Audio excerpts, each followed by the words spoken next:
menyambut kedatangan Ramadan dengan ucapan marhaban ya Ramadan. Artinya kedatangan Ramadan itu orang yang memperoleh kesempurnaan puasa adalah orang yang bisa melaksanakan puasa karena dasar 3 tadi. Pertama, karena iman. Apabila rasa cinta ini sudah timbul dalam hati kita pada Allah Subhanahu wa Ta'ala, di dalam kondisi yang menakutkan sekarang ini, ketika kita tenang, jiwa kita tenang, mentalitas kita tenang menghadapi situasi, kembali kepada Allah, kita mohon ampun kepada Allah, dan kita berniat sungguh-sungguh. Apa yang menjadikan tolok ukur keberhasilan seorang melaksanakan ibadah puasa? Harus meningkatkan kualitas sabar dan ikhlasnya pada tataran akhlak.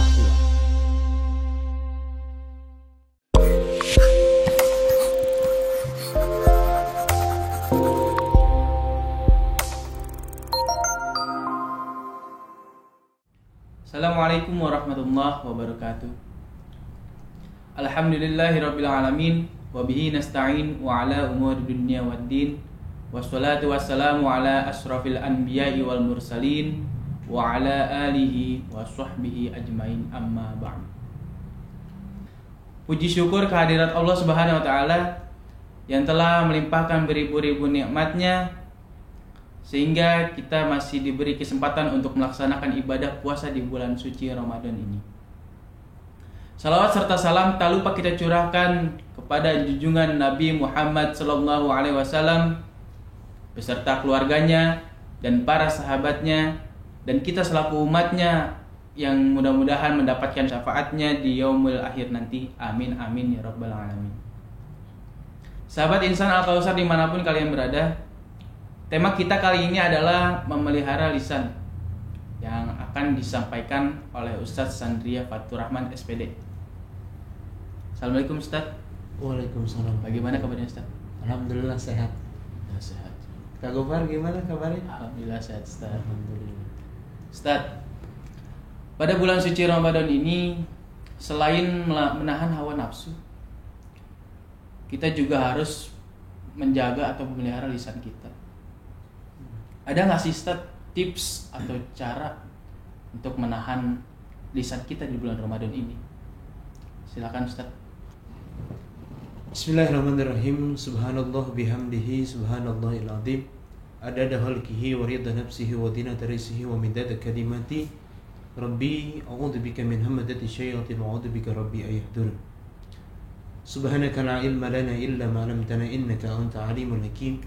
Wala hawla wala quwwata illa billahil aliyyil azim. Selalu kita memberikan puji kepada Allah Subhanahu wa taala di tengah pandemi yang luar biasa hari ini. Kita masih diberikan kesempatan bertatap muka, kita masih diberikan kesempatan untuk melaksanakan rutinitas kita sebagai muslim, yaitu melaksanakan ibadah puasa di bulan Ramadan. Dan kita berdoa kepada Allah Subhanahu wa taala, mudah-mudahan Allah akan angkat wabah ini dan senantiasa Allah berikan kemudahan dan kemuliaan bagi kita semua. Salawat serta salam tidak lupa kita limpah curahkan kepada junjungan alam habibana wa nabiyana wa rasulana wa maulana Muhammadin sallallahu alaihi wasallam, kepada keluarganya, sahabatnya, dan kita sebagai pengikutnya. Mudah-mudahan kita diberikan syafaat oleh Rasulullah sallallahu alaihi wasallam di yaumil qiyamah. Amin ya Allah ya rabbal alamin. Sahabat Insan Al-Kausar yang dimuliakan Allah Subhanahu wa taala, ketika membicarakan tentang lisan, maka salah satu anggota tubuh ini itu adalah anggota tubuh yang dibedakan dengan anggota tubuh yang lain. Karena anggota tubuh yang ini itu tidak bertulang, dibedakan dengan anggota tubuh yang lain yang bertulang khususnya.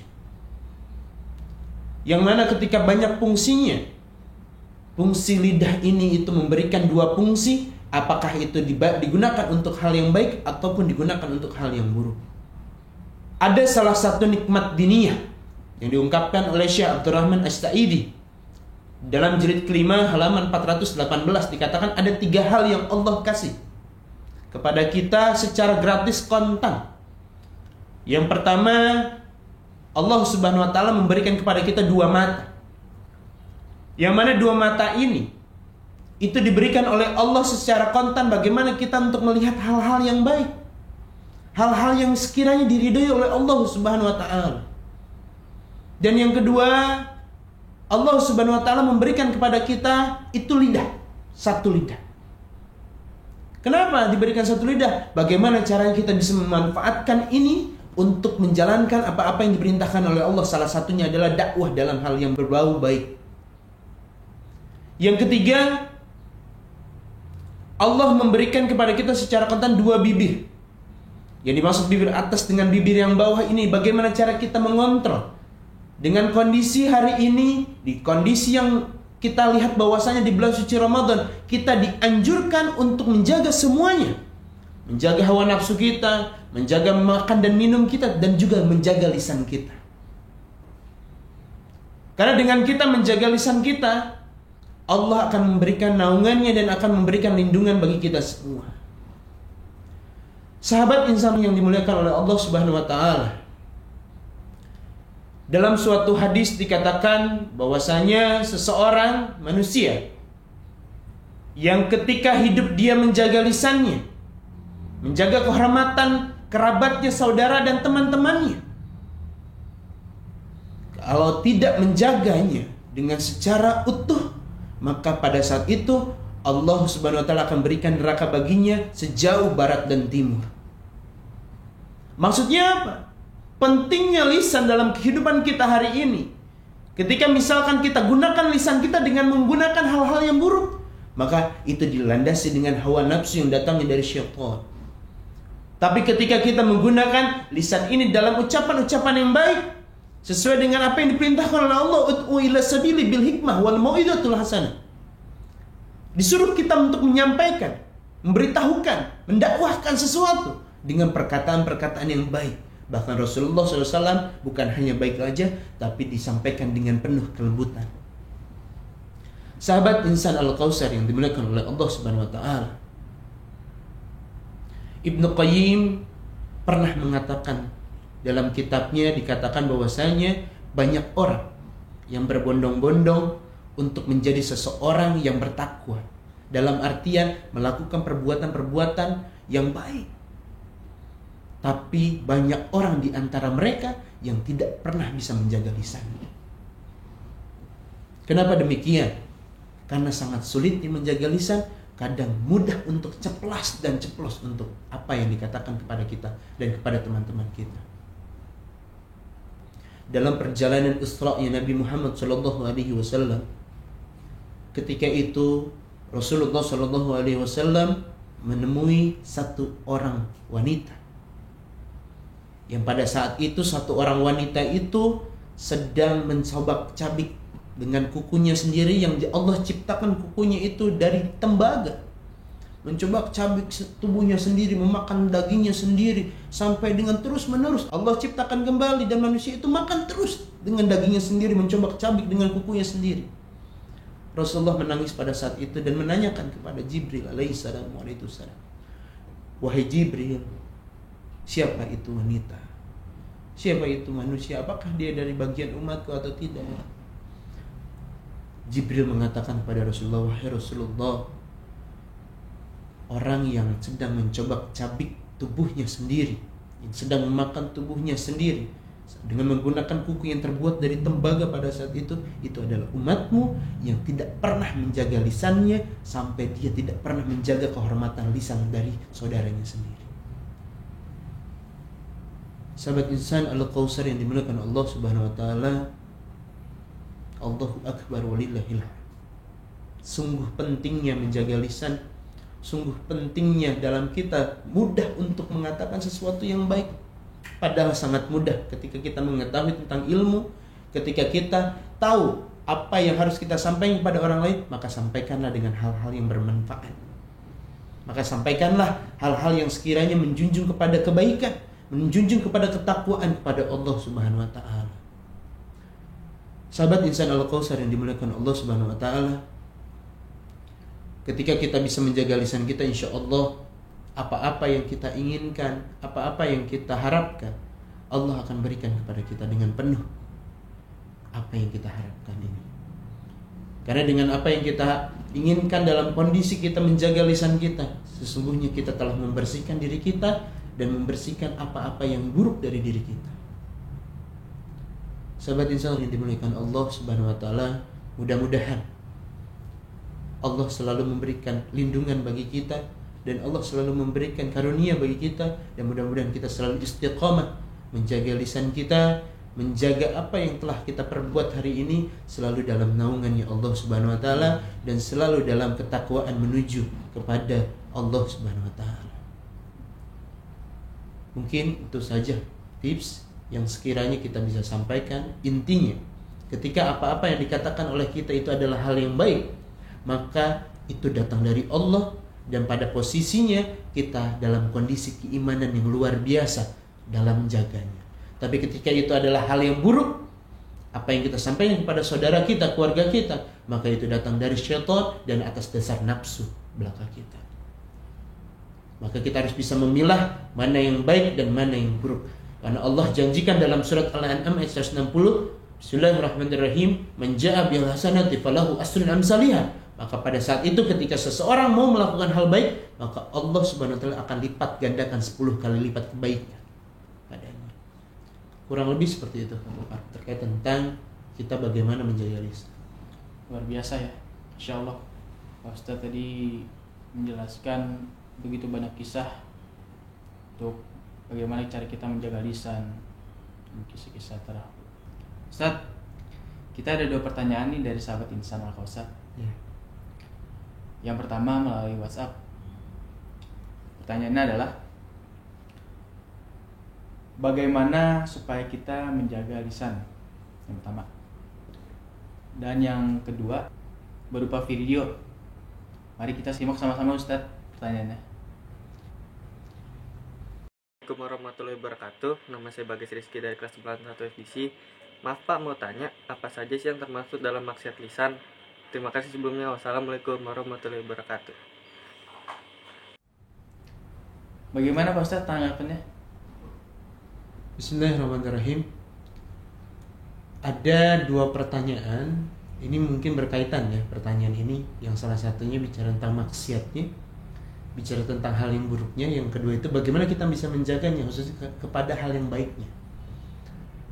Saya garis besarkan, ketika kita berbicara tentang hal yang baik ataupun hal yang buruk sekalipun, saya kutip dalam suatu hadis yang disahihkan dalam kitab Al-Jami', Salamatul insan fi hifdzil lisan, bahwasanya keselamatan seorang manusia itu bagaimana dia bisa menjaga lisannya. Ketika seseorang bisa menjaga lisan dengan lisan-lisan yang baik, itu harus didasari dengan keimanan yang luar biasa dari diri kita. Karena dengan keimanan insya Allah apa yang kita ungkapkan sekalipun itu adalah hal-hal yang baik. Nanti kita masuk kepada kisah ya. Tapi kita bicara terkait hal yang bersifat maksiat dulu. Apa sih lisan-lisan yang berbau tentang maksiat? Yang diantaranya salah satunya itu adalah mengumbar fitnah, ghibah, fitnah, yang sehingga merugikan orang lain, yang sehingga menjerumuskan orang lain kepada hal-hal yang lebih buruk. Itu adalah suatu hal yang berbau maksiat nantinya. Maka jangan sampai ketika kita masuk kepada suatu riungan, kepada suatu perkumpulan yang sekiranya membicarakan keburukan orang lain terus-menerus, yang sehingga sampai mencederai kehormatannya. Dan disitulah Allah Subhanahu wa taala mengutus kepada Nabi Muhammad itu, salah satunya itu adalah menyempurnakan akhlak untuk tidak melakukan hal-hal buruk. Dan tadi yang kita masuk kepada materi yang sebelumnya, ketika kita melakukan hal buruk dalam kondisi lisan yang buruk, apalagi sampai menjatuhkan kehormatannya, maka tempat kita itu di nerakanya Allah sejauh barat dan timur. Tapi dengan sebaliknya, ketika kita mau menjaga lisan kita dengan penuh keimanan, apa yang terjadi? Kita masuk kepada suatu kisah. Dulu saya pernah mendengar dari guru saya bahwasanya ada salah satu bandar narkoba yang luar biasa yang bernama Freddy Budiman. Pada saat itu guru saya telah menyampaikan dakwahnya. Beliau Freddy Budiman ini menangis 2 hari terus menangis. Pada saat itu ternyata ada surat keputusan bahwasanya Freddy Budiman itu sudah dijatuhi hukuman mati. Dikatakan oleh pengadilan, dan pada saat itu, apa permintaan yang kamu pinta, wahai Freddy Budiman? Apa yang dikatakan? Freddy Budiman mengatakan, izinkan saya dalam hitungan kelima, saya mengucapkan la ilaha illallah Muhammadur Rasulullah. Setingkat bandar narkoba ingin mengucapkan di akhir hayatnya itu adalah la ilaha illallah Muhammadur Rasulullah. Subhanallah, alhamdulillah. 2 hari dikasih waktu, diberikan waktu 2 hari. Apa yang dilakukan beliau? Yang dilakukan oleh Freddy Budiman itu adalah beliau khatam 7 kali dalam 2 hari. Kita bisa mengambil hikmah ini. Kita tidak tahu kita kapan mati, tapi kita tidak pernah menghatamkan diri kita. Bahkan kita lupa dengan apa yang Allah ciptakan berupa Al-Quran kepada Nabi Muhammad. Akhirnya, singkat cerita, di hari kedua, ketika sudah ingin ada penembakan pada saat itu, karena SOP yang jelas dalam penembakan itu tidak boleh berturut-turut, tapi harus dilaksanakan 1 kali. Kalau nggak kena otaknya, kena jantungnya. Maka pada saat itu dalam hitungan 10, 9, 8, 7, 6, 5, la ilaha illallah Muhammadur Rasulullah. Tembak, dan pada saat itu tidak muntah, tidak apa. Beliau langsung seperti yang pingsan, dan pada saat itu ketika akan diangkat jenazahnya, pada saat itu kata sipir dari penjara itu ringan. Bahkan ketika dipotokkan wajahnya, ada butiran-butiran keringat seperti biji jagung. Dan pada saat itu pernah dihadiskan oleh Rasulullah, ketika seseorang yang dalam wafatnya ada butiran-butiran itu menandakan bahwasanya seseorang itu husnul khatimah. Allahu akbar walillahil hamd. Demikian para kita bisa mengambil hikmah ini semua. Subhanallah, ya, luar biasa. Mudah-mudahan kita termasuk dalam orang-orang yang menjaga lisan kita. Amin, insyaallah. Oke, agar lebih afdal, Ustaz, boleh ditutup dengan bacaan doa. Silakan. Mari kita berdoa kepada Allah, khususnya pada hari ini. Mudah-mudahan apa yang kita harapkan, mudah-mudahan Allah kabulkan. Allahumma salli wa sallim wa barik ala sayyidina wa nabiyyina wa rasulana wa maulana Muhammad sallimna radiyallahu ta'ala sahabati rasulillah ajma'in. Amin ya Allah ya rabbal alamin. Alhamdulillahi rabbil alamin, hamdan syakirin, hamdan na'imin, hamdan yu'afi ni'amahu yukafi madida. Ya Rabbana lakal hamdu kama yanbaghi liwajhika al-karim wa 'azimi sultanik. Allahumma inna a'udzu bika min ar-riya, min al-'ujub, min as-sum'i, min at-takabbur, wa min kulli da'id qulub. Allahumma inni as'aluka ash-shahata wal if'ata wal amanata wa husnal khuluqi wa bi ridha'il qadari. Rabbana zalamna anfusana wa lam taghfir lana wa tarhamna lanakunanna minal khasirin. ربنا آتنا في الدنيا حسنة وفي الآخرة حسنة وقنا عذاب النار. سبحان ربك رب العزة عما يصفون والسلام على المرسلين والحمد لله رب العالمين. Kurang lebihnya mohon maaf. Billahi taufiq wal hidayah wa ridha wal inayah. Wallahul muwaffiq ila aqwamit thariq. Assalamualaikum warahmatullahi wabarakatuh. Alhamdulillah telah selesai pembahasan materi pada sore hari ini. Dukung channel kami terus dengan like and subscribe. Syukran ala itimamikum. Kurang lebihnya mohon maaf. Assalamualaikum warahmatullahi wabarakatuh. Waalaikumsalam. يا أيها الذين آمنوا اجتنبوا كثيرا من الظن إن بعض الظن إثم ولا تجسسوا ولا يغتب بعضكم بعضا أيحب أحدكم أن يأكل لحم أخيه ميتا فكرهتموه واتقوا الله إن الله تواب رحيم